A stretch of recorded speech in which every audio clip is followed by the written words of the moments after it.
So I just got back from the Spider-Man No Way Home movie viewing. We had a special viewing today for our unit. A lot to unpack.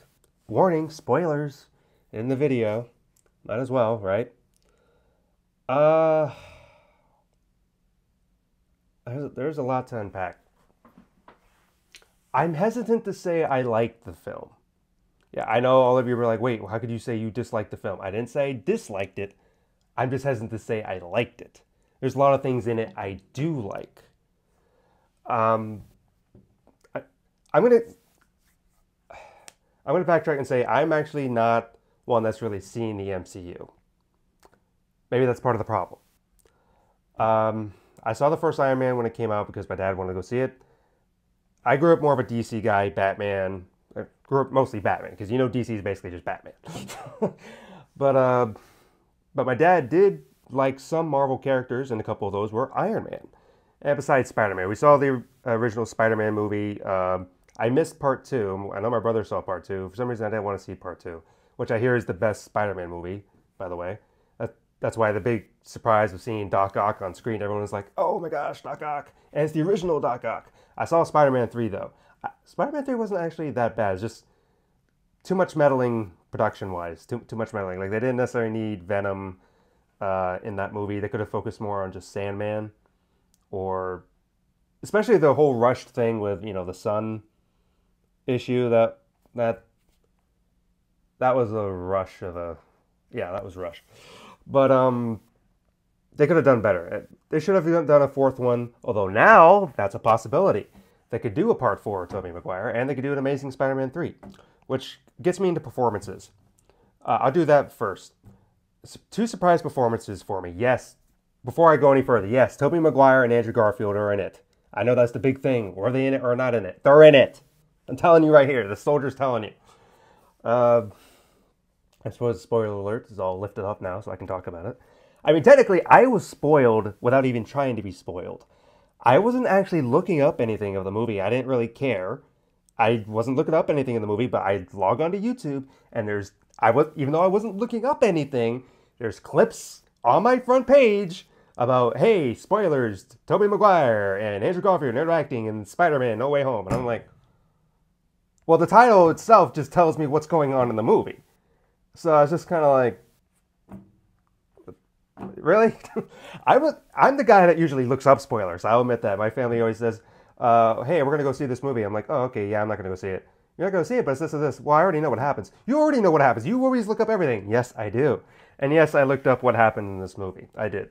But still not the same as necessarily seeing it, but I saw it anyway because unit and everything was available. So I was like, sure, why not? I have the afternoon. I'm going to go see it. It's almost 2.5 hour movie. Honestly, I felt it could have been a little bit longer. You're probably wondering, wait, a little bit longer? Yeah. I will say the pacing was great in the movie. I didn't feel like it was slow or anything like that. It felt like it was paced very well. But I feel like it could have been a little bit longer because I wanted to delve into more stuff. I'm surprised actually Doc Ock was... It felt like he was introduced kind of early. Like, I know you have to get the thing started and everything, but it just felt like he was kind of introduced too early. I don't know, like all of a sudden on the bridge, I recognized like that. It's like, oh, that's when they're going to start the scene. And I was surprised because it's like, it feels kind of early to be introducing him. Like, I felt like it was too early. That was my immediate thought. Although, seeing Green Goblin appear briefly, I was like, yes, Green Goblin, please. I may not be able to say much about Spider-Man, but the original Spider-Man with William Dafoe as Green Goblin, yes. That I am always happy to see. Although, I'll get into problems later. Performances. William Dafoe kills it, of course. He's great. Green Goblin, as far as perfect casting for a character, he's perfect casting. And I read actually today on a thing that said he wanted to do his own stunts and his own things, or else he wouldn't do it. And I'm just like, that's what he did in the original movie. That makes sense.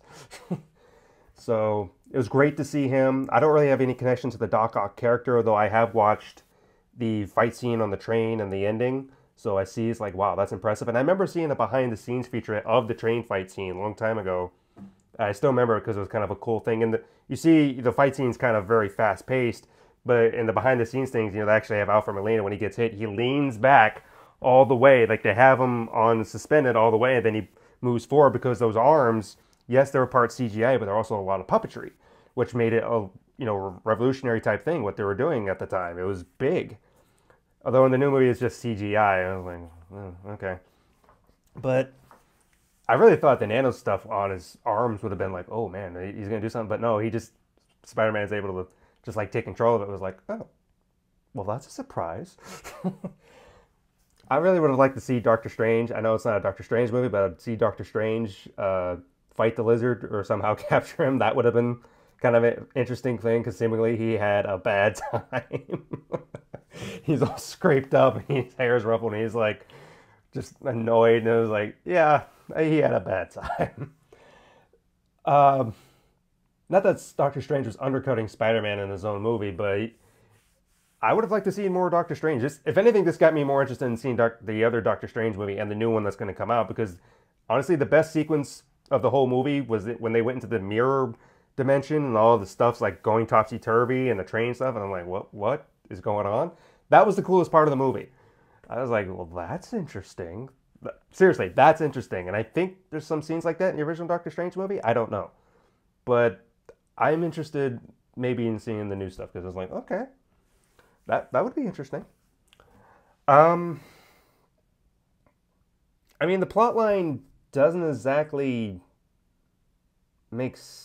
I mean, okay, he wants to have everyone forget he's Spider-Man. Of course, the people who know he's Spider-Man comes out. Green Goblin, Electro, all that. But at the end, he said, okay, we can redeem them. Okay, you redeem them, but then you send them back anyway. I guess that was the thing. It's like no matter how much you want to redeem them, you try to send them back.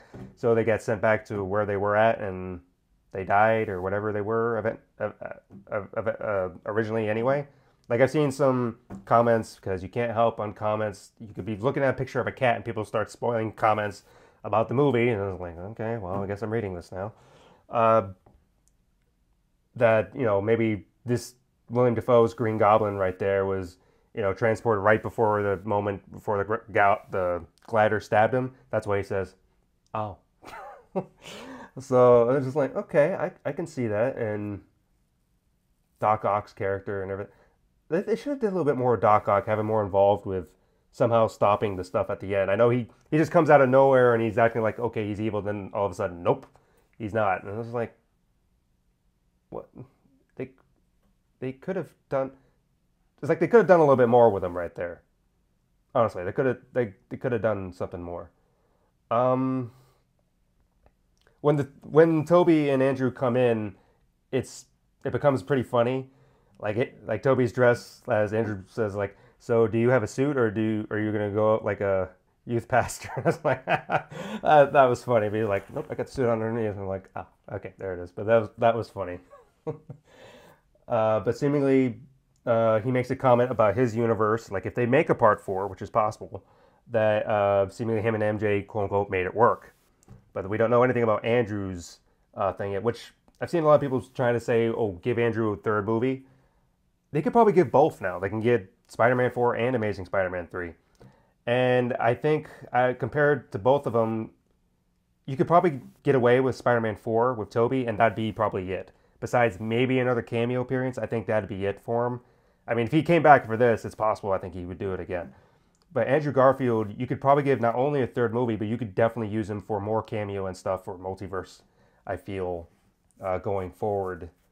In a lot of different ways, because now you can have Spider-Gwen, like him meeting like a alternate version of Gwen, and it's Emma Watson, but she's Spider-Gwen. So you have other things you can do with that now, and I think you have more possibilities with him than Tobey. Besides just giving Tobey another shot of a movie, and it'd just be like a big nostalgia thing. That movie would make $1 billion. Third Amazing Spider-Man, I don't think so. I don't know if it would comparably, but it would lead to more opportunities for him, I'd say. That being said, Andrew Garfield's performance did get me interested in seeing the other movies. I know what happens. I'm that type of person. So I know the emotional impact of why him saving MJ was a kind of redemption moment from him not being able to save Gwen. I would say that moment did kind of sell it for me for him when he's, holding her there and everything. I'd say he was good.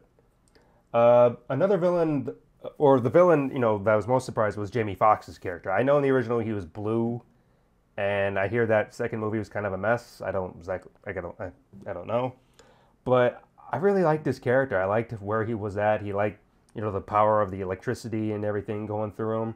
I was like, you know what, I kind of like this character, and I'd like to see more of this character. Like, seemingly, he mentioned he got his body back, so he's no longer blue, and he's like, oh, I got my body back. Do more of that character. You can actually have him again. Like, seriously, you could have him somehow again. I don't know, but, I mean, multiverse stuff, you could have another iteration of him or something, but you could actually have him again. I'd be interested. I think he deserves an extra shot. Honestly, I'd be interested in that. Or seeing that, per se. But again, William Dafoe's Green Goblin, yeah, he kills it. As you would expect from William Dafoe. Okay. Moments that I don't like. I've talked predominantly... Okay, let's stay on the moments I still like. Soundtrack at moments was good. Like, towards the end was... it felt like an emotional weight and everything. I was like, all right, that's good. Okay, I gotta get into it.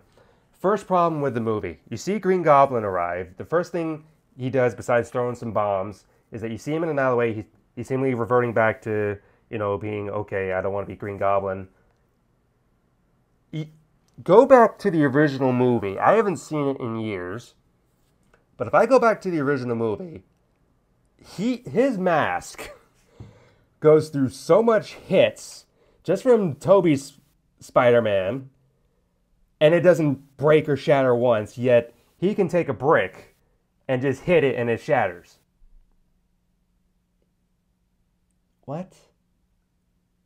Yeah, granted, it could be him using full force on the thing, maybe him going full strength on it, but it doesn't seem that way. That just like, really? It sets me off. It's just like, really, this iconic mask is just broken out of nowhere by a brick, even though all the original stuff couldn't break it, but that breaks it. Really?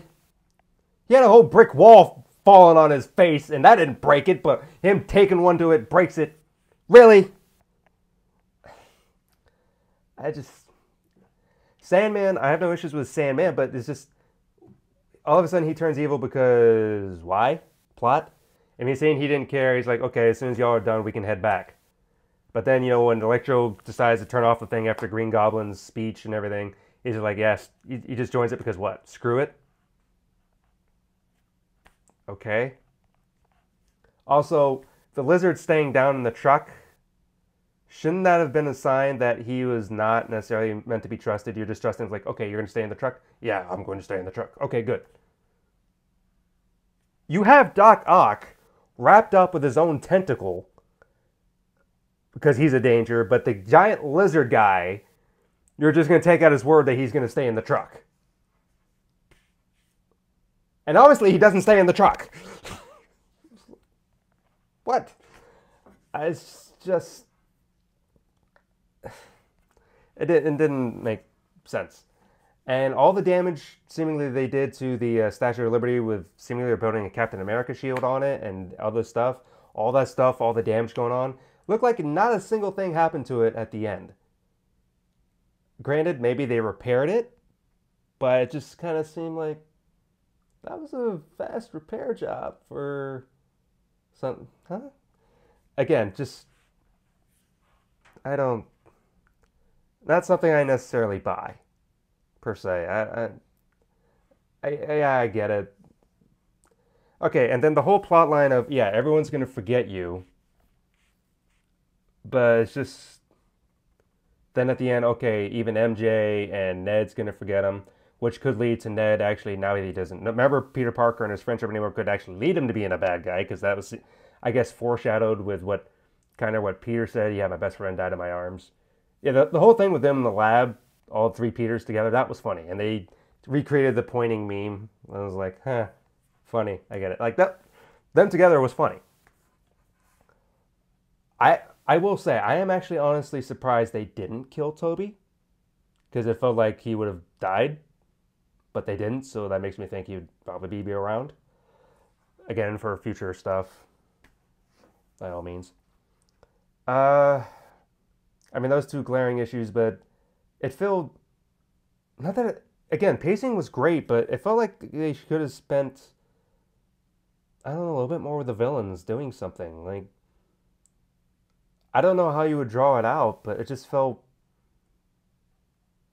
like something else was needed. It just felt like it should have been longer in some way. Like, was okay. We get it that he's at the end. He's, I guess, because everyone's forgot he's Peter Parker now, which leads to a whole bunch of questions. Okay, how is he gonna? Is he out of high school now? Because I saw in the box he had a GED thing, which means if he has a GED thing, does that mean he dropped out of high school to do stuff? Obviously, he's going to have to get a job, and that's obviously going to be with Jameson, I would think, as a photographer. I mean, that's where you have to lead with it, right? I mean, Peter works for the Daily Bugle, so he'd have to do something because he'd be able to get pictures of Spider-Man. But despite you can say me pointing out more things I liked about it, there's still, I don't know, it's just maybe because I don't have the connection throughout the whole MCU type thing to the whole shebang. I don't know. I'd only give the movie. I know everyone the ratings at 93% or over 90%, 100% almost for everyone. I'd give it a 7 out of 10. I I honestly don't know why.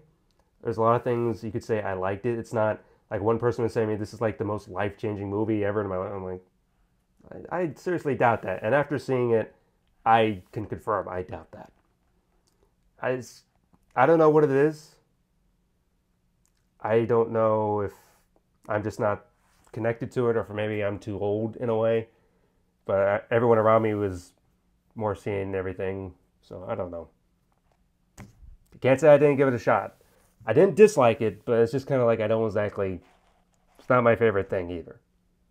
I will say, my favorite Spider-Man suit would be still, Tobey's, but after seeing Andrew Garfield's, one of the first things, seeing it really for the first time, seeing a suit, and I was like, you know what? That actually looks like the most comic accurate suit for some reason. Like I have pictures on Instagram come up of, Spider-Man comics and Batman comics and everything, but I have, Spider-Man comic stuff come up and looking at the comic, when I saw Andrew's suit like full for the first time and then thinking those images of the comics came up and I was like, you know what? That is the most comic accurate suit for some reason. That's just what came to me because I've always hated Tom Holland's suit. I have like when they first showed the appearance of how the suit looks, I'm like, that is not a Spider-Man suit. Like seriously, to me, it just did not look like a Spider-Man suit. It didn't. I did not like this suit since day one, since I saw it. I don't know. It just doesn't look good. Although at the end of this movie, it looked like he's homemade a suit. And it looks more red-blue, like maybe kind of inspired by the other two Spider-Man. You kind of got some glimpses of it at the end. I was like, okay, that looks automatically more of an improvement compared to the other ones. Although if it's the same thing, but it didn't look like the same thing. The back looked different. So if you enjoyed the movie, good for you. And I hope you enjoyed it and enjoy everything else. For me, it was a pleasure. It was a good movie experience going able to watch and be able to sit back and just enjoy something. And seeing Green Goblin again is the only thing I was like, what made it worth it. All right. Well, thank you for watching. Bye.